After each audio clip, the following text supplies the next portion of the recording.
Presiden Joko Widodo mengungkap pentingnya pemulihan aset dan peningkatan penerimaan negara bukan pajak. Presiden mengatakan dalam peringatan Hari Anti Korupsi Sedunia tahun 2021 pada Kamis 9 Desember 2021, guna menyelamatkan dan memulihkan keuangan negara serta memitigasi pencegahan korupsi sejak dini. Karena itulah ia mengapresiasi capaian pemulihan aset dan peningkatan PNBP yang telah dilakukan oleh aparat penegak hukum. Hal ini diungkapkan Presiden Jokowi di akun Instagram pribadinya @jokowi. Presiden juga mendorong untuk segera ditetapkan Undang-Undang Perampasan Aset Tindak Pidana.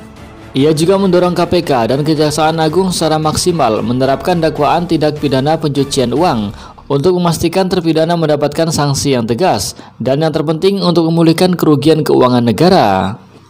Presiden menjelaskan Indonesia juga telah memiliki beberapa kerjasama internasional untuk pengembalian aset tindak pidana, seperti perjanjian mengenai bantuan hukum timbal balik dalam masalah pidana yang telah disepakati dengan Swiss dan Rusia.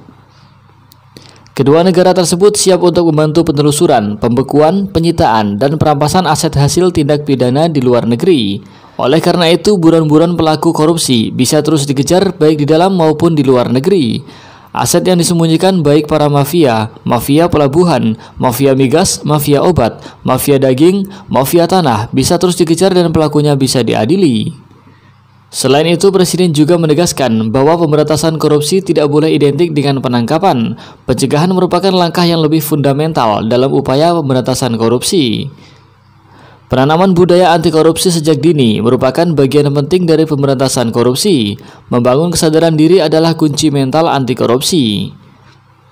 Presiden juga mengingatkan bahwa masyarakat menunggu hasil nyata dari pemberantasan korupsi yang dampaknya dapat langsung dirasakan oleh masyarakat melalui terwujudnya pelayanan publik yang lebih mudah dan terjangkau, pembukaan lapangan kerja baru yang lebih bertambah dan berlimpah, serta harga kebutuhan pokok yang lebih murah. Kepala negara pun mengajak para peserta yang hadir secara fisik maupun daring untuk terus membangun tata kelola yang dapat mencegah tindak koruptif. Pelayanan harus lebih cepat dan efisien tanpa adanya ongkos-ongkos khusus. Gunakan teknologi untuk digitalisasi, standarisasi, dan transparansi.